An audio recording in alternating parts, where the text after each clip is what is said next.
Sorry I'm late, John. I was driving home from work. Not driving home for Christmas, far too early for that. What is going on with your head, your hair? You've had your hair cut. Lockdown hair. I finally had my hair cut. I went to Gary Hatto's in Chippenham and I literally walked in and he was the last person to cut my hair before lockdown. I said to him, I want Damon Albarn 90s choppy hair. And I got short back and sides. I've got, mine's way over the ears. But then this is about normal length for me, so... Lockdown's not affected my hairstyle, because I only get it cut twice a year anyway. This is the Sheer Isolation Podcast. It's presented by Kieran Moore and John Ponting. Just to prove the fact that I literally rushed here from work, I'm still wearing my work's uniform. Oh, you got a uniform. I'm still wearing my jacket. When I sat down, I had my lanyard on still. I've literally just walked in through the door, sat down and gone, go! I appreciate you jumping on straight away. You must be starving.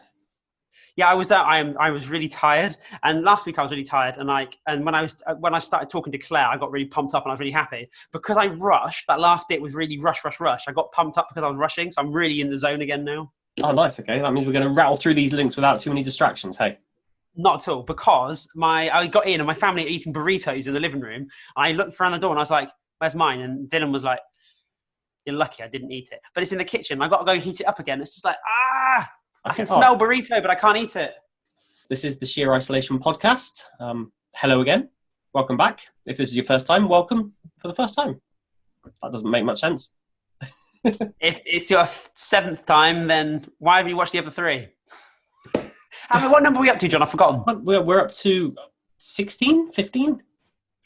Knocking it out of the park. We're coming up to 4 months, which is quite impressive considering we just started this on the first week of lockdown, and this is now a permanent fixture of our lives. It is now. I really enjoy it. I've been thinking about who can we get? What's the next angle? Who's the next person? And we were saying a couple of weeks ago that we've been pretty male-centric. And we need to get some more ladies talking. So last week we had Claire, this week we've had Ali, and next week we've got Courtney Brock from Spilt Milk magazine. So we're going to have 3 women on the bounce, and all of them got interesting parts to play within the local music community. So I think we're doing all right. I mean, I'm enjoying this. Don't say 3 women on the bounce. Oh, okay, sorry. Really poor choice of words, but at least I said it innocently. Yes, it's you. My filthy mind has been worn down with the internet, and I can't. It's awful.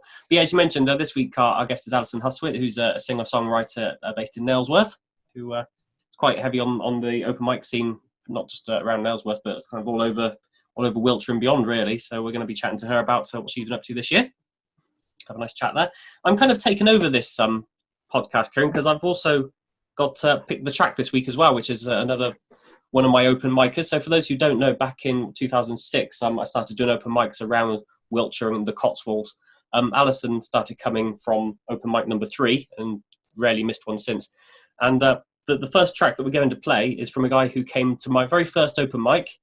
He had never played in public before, and he's gone on to regularly support the Wurzels. He has become the Wurzels' #1 support choice, and that is Corky. At the time, he was doing kind of more serious ballady stuff, and now he's got on to stuff like what we're going to play, which is Ginster's Paradise. Paradise. Excellent. Take it away, Corky.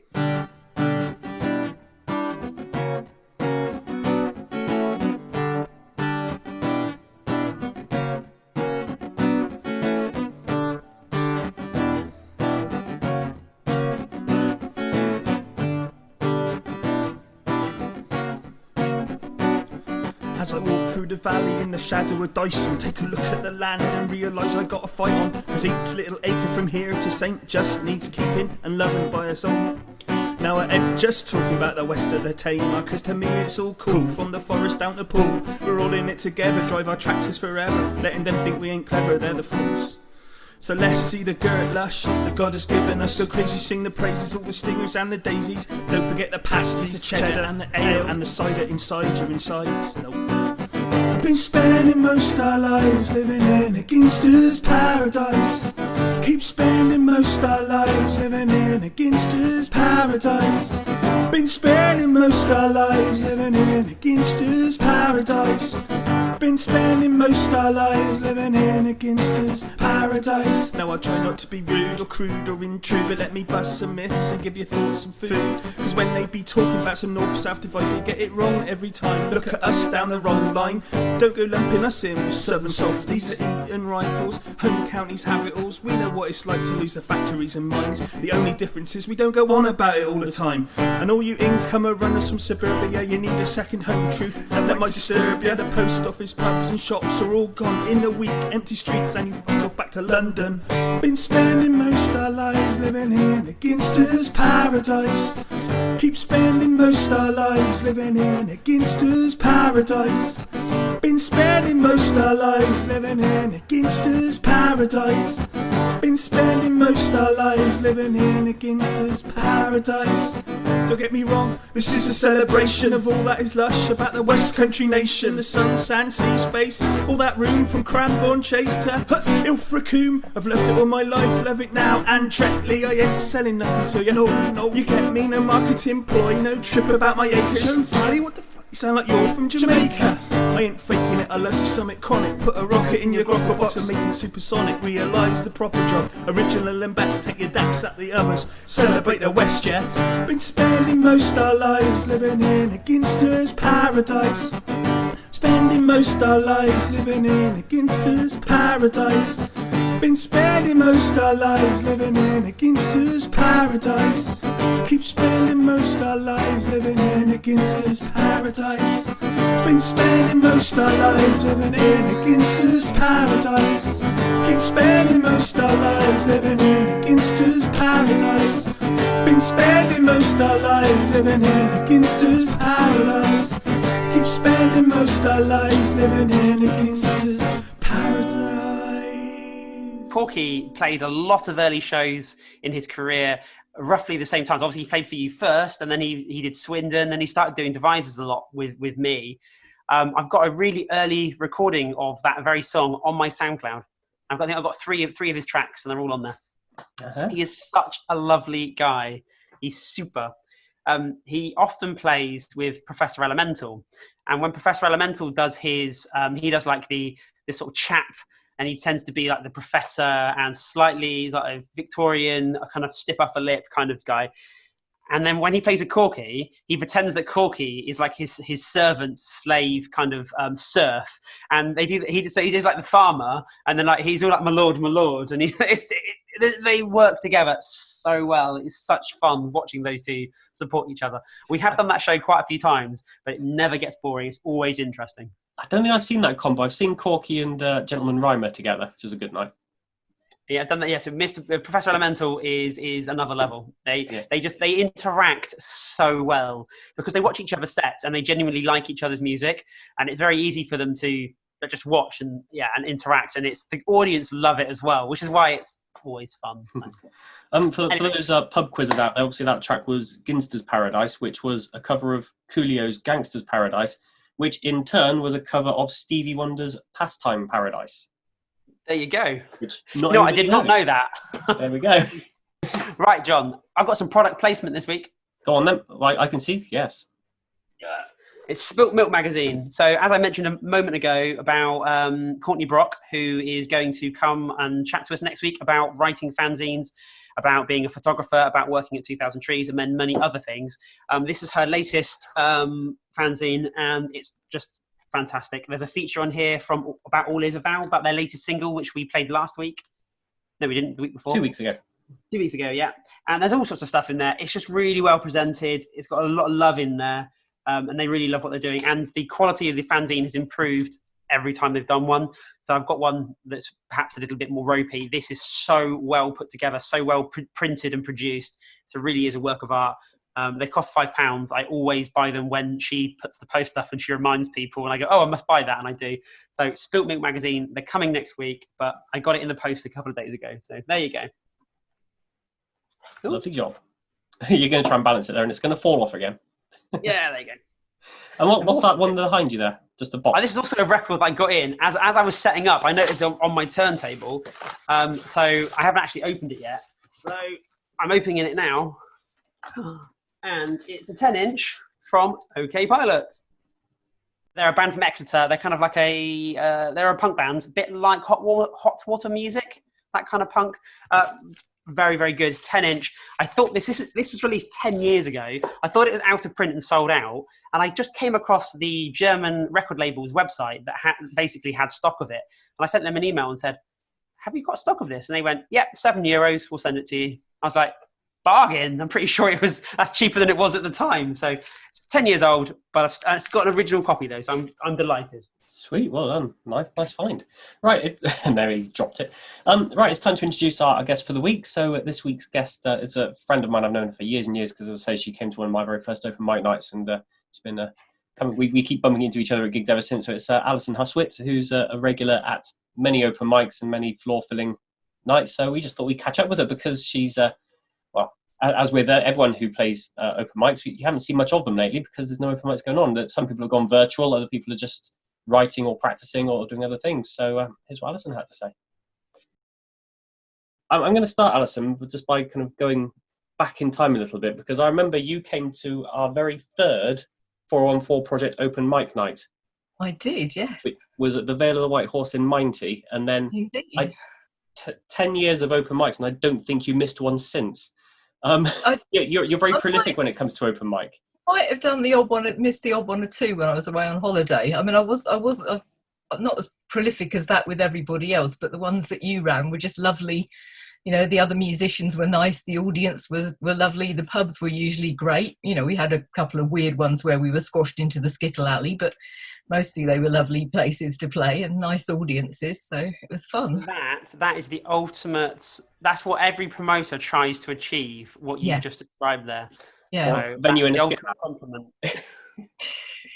As I was saying, you've obviously come good to my open mics, and now I don't do them anymore. But you have been going to sort of other ones quite regularly, and I think you're quite a well-known face, not just on like the Stroud scene, but kind of all over the place. You're quite happy to travel for an open mic, aren't you? Yeah, I sort of flit about a bit. I mean, I probably do the Stroud ones less than some of the other ones I do. I mean, I particularly often go to Avebury because that, again, like the ones that you used to run, is a particularly friendly one, and it's a very really listening audience there. I mean, some places you go, you think you might as well be a jukebox, but Avebury is a listening audience, and also you never know who else is going to be there. You get everyone from the archdruid to people reading poetry to people playing the most amazing musical instruments that you never see anywhere else. So it's lovely.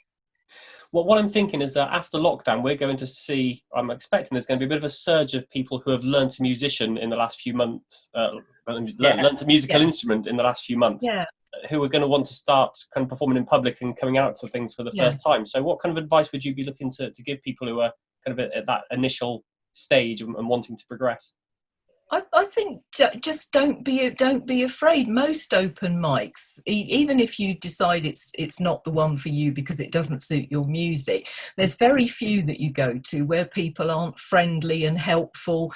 And I think one of the biggest mistakes people sometimes make is they start off by apologising for their performance before they've even started because they're new and they're a bit anxious. And I think what you've got to remember is that there are 90% of people in the world who will never have the courage to actually get up and be on that stage and do that performance, and everybody flubs and everybody, even if you've been doing it a long time, you still get those nerves and you'll have an off evening. I mean, I have an evening sometime where I come home and I think, I wasn't really happy with that at all.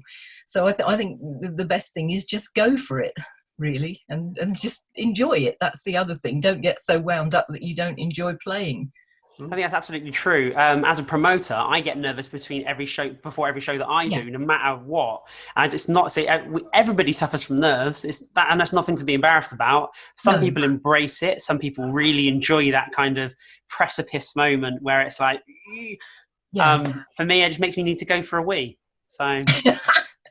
Well, I suppose that's the other thing I should say is always make sure you know when you're going on and that you've been for a wee, because the last thing you want is those nerves to be getting the better of you and you're thinking, I must go to the loo, and then they go, now it's your turn, because that's really not what you want. That's actually true as well, because as a stage manager, the last thing I want is when I say to someone, you've got to be on stage in 2 minutes, is they say, I'm just going to go for a wee and a fag first. You're on stage in 2 minutes, so you're too late, you've missed that point. the number of open mics I've been to where they've said, "Oh, there's so and so, where's so and so," and of course so and so's just nipped off to the loo. So I think sort of being prepared, but not, like you say, not letting the nerves get the better of you, because everybody gets nervous. And I think I notice so often that they'll either apologise before they start, which is not a good thing, because you're almost saying to people, I'm not worth listening to, or they'll make a little mistake and they'll break off and apologise, and probably nobody else noticed, or if they did, they just think, oh well, it's their first time, and so it's sort of continuing. Or if sometimes it does go occasionally horribly wrong and you start off in the wrong key and it's way too high, just say, oops, wrong key, because that happens to everybody at some point as well. And don't be afraid to say, oh, I've started off in the wrong key, I'll start that again. And you've said to me in the past that you're a bit of a technophobe and you're quite new to this Zooming thing. So you've not tried any of these online open mics or online gigs now, have you? You've kind of parked the guitar for a few months. Yeah, well, I haven't parked the guitar. I've been doing some practicing, and I've been trying to sort of do some videos to see whether I could upload videos. But I suppose videos make you more, having said about not being too self-critical, when you video yourself, you become self-critical because you notice some of the flips, and also I think you have to be in the right mood, and I wouldn't say I've been depressed because of what's been happening, but I definitely haven't. Some of the male musicians I know have been like, I'm going to upload another song and upload another song and another song and another song, and I just haven't really felt like that. I haven't felt that I wanted to do much, so I've been sort of keeping my hand in and rehearsing, but not really actually putting up much of it up or sharing it.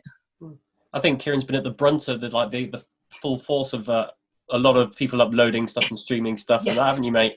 It's been horrific. Trying to keep up with it is a nightmare. I've actually stopped trying to keep up with it now. If I miss something, at the beginning I was like, oh no, I've missed that. And now I'm like, well, it's been a bit like a tsunami, because there's all these virtual open mics of various kinds. In fact, I can't remember if it's Friday or a Tuesday, there's about 3 different open mics that I've got coming at me from different directions, and and some of the stuff's very good, and some of the music is very good, but you there aren't enough hours in the day basically to sit and listen to it all. It just doesn't work. It's a different way of engaging with it as well. It's not the same experience, so you have to kind of adjust the way you experience it as well.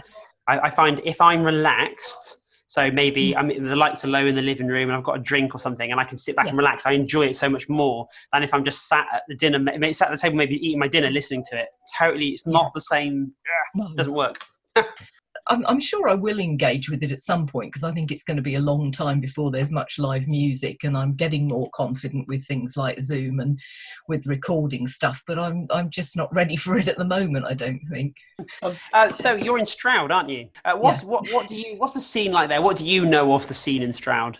Obviously, there's a very well-known folk club at Minchinhampton with a lot of very, very good musicians, and that, I think, that group of musicians has tried to keep going, and there's some musicians called the Peaky Blinders who are very well-known locally, and they've been working on a CD, which I think has just been launched, and trying to sort out whether they can have a launch for that. And then we've got a pub a bit further over called the Carpenter's Arms at Mizzerden, and there's a big folk scene and music scene round there. And then, of course, there's a very famous pub, which John will know in Stroud, the Prince Albert, which is, again, another sort of centre of a lot of music. I mean, there's just so much around here. I think normally, when times are normal, you could go to an open mic every night of the week and then some, because the Ship at Brimscombe has a folk night, and various other pubs have open mic nights and activities. I didn't realise it was that fertile, actually. Yeah, I think so. And I mean, the other place I go quite a bit, because I've got some musician friends, is I go over to the Forest of Dean. There's quite a good scene over there. One of the things I did want to touch on, Alison, with you was just, I know in the past that you've worked with people who have addictions, and in particular drug rehabilitation. Yeah. The last few months must have been a really difficult time for people like that. I don't know if you... Yeah. I know you haven't dealt with it recently, but it must be something playing on your mind. It has a bit. I mean, I've been, the one thing I have been doing is I used to work for a mental health charity most recently, and I've been doing a bit of telephone volunteering for them, and it's really very mixed, interestingly, because some people who are very depressed and anxious, this has made them worse. Other people, because for the first time a much wider group of people are kind of sharing that experience of depression and anxiety, they've actually found it not exactly liberating, but the fact that they've been able to offer support to friends who would normally be offering support to them, I think they found quite helpful.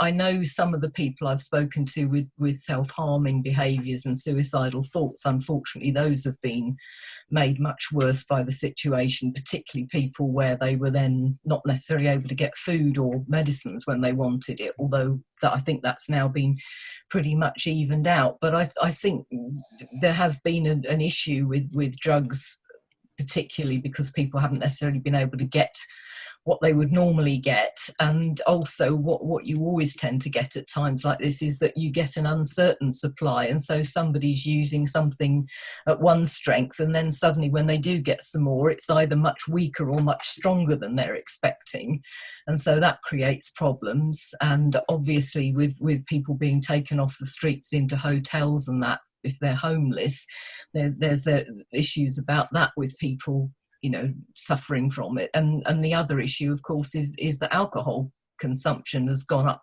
hugely while people have been in lockdown, and I'd certainly have some concerns there about people not necessarily becoming alcoholic, but certainly their drinking going up to a harmful level, because people tend to not notice what they're drinking so much when they're at home than in the pub. But I think the services, certainly the volunteering I've been doing, the service I've been working with, they really have been going all out to make sure that they are catching people and that they are being in touch with people. And even if they can't see people directly face to face, they're keeping in touch with them enough and getting food and things sorted out. So there's a big volunteer effort out there. We haven't really talked about your songs and your music, the things you actually write, Alison. Now, yeah. Thinking about the drug theme, one of my favourite songs of yours is the one which talks in a comedy fashion about various drugs and the Yes. side effects and the issues that follow with them. But at the same time, you write some very serious songs as well. And I know when you're doing a gig, you somehow manage to strike the balance between being able to play a very serious song and then link that into a kind of a comedy side. I just wondered, how do you describe your music to people who aren't familiar with it? Well, I suppose I tend to say I've got an incurably frivolous streak. So sometimes, even when I'm quite angry about something, it'll come out in a humorous way. I mean, the song you were talking about, Groovy Little Song About Drugs, I wrote that because at the time I was working with parents and carers in drugs and alcohol, and we also had a young people's drug service, and it was at the point when the government's message to young people was just say no. Well, anybody who's worked with young people know that if you say to them just say no, they'll go and go off and do whatever it is. So I wanted to write a song which was sort of funny, but did get the point across that drugs can actually do you some quite serious harm. So that's how that came about. And then it just depends. I mean, sometimes I sort of feel very passionate about something and it comes out quite seriously, as you say, and then other times it'll be just as passionate, but it might be funnier. It just depends on the subject matter, I think.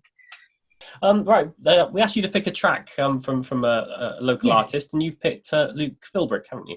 Yes. Do you want to tell us about him? Yeah, I mean, this was really hard because there's so many good local musicians. I mean, there were one or two like the Black Feathers that I kind of didn't pick just because they are nationally known now, and in the end I just I did the absolutely traditional thing. I just put a load of musicians I liked into a hat, rustled it round, and out came Luke Philbrick. Luke is a musician I've known probably for about 4 or 5 years now. He's an amazing blues guitarist and singer from the Forest of Dean.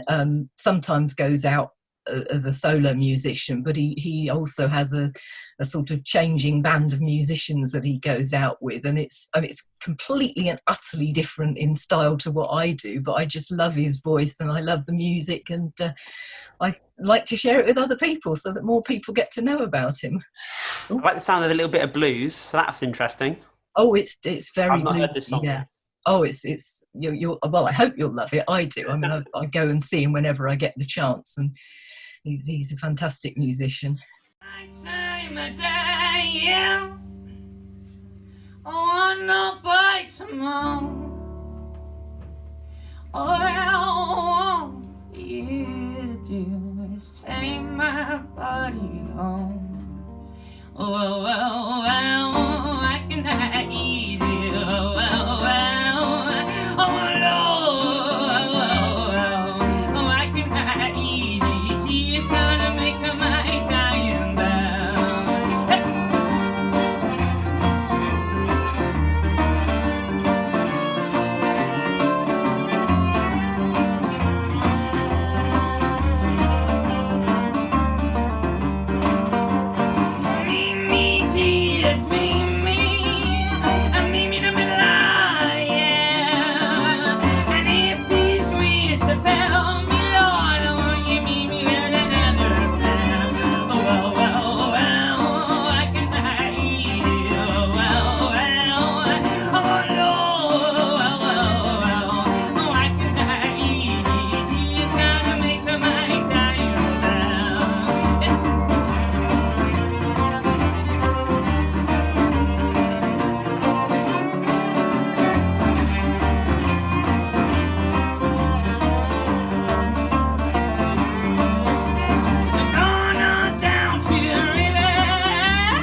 Bury me when I die. Oh, well, well, well, I cannot eat it. Oh, well, well, oh, Lord, well, well, well, oh, I cannot eat it. She's gonna make my time back. Oh, well, well, well, I cannot eat it. Well, well, well, oh, Lord, well, well, well, oh, I cannot eat it. She's gonna make my time.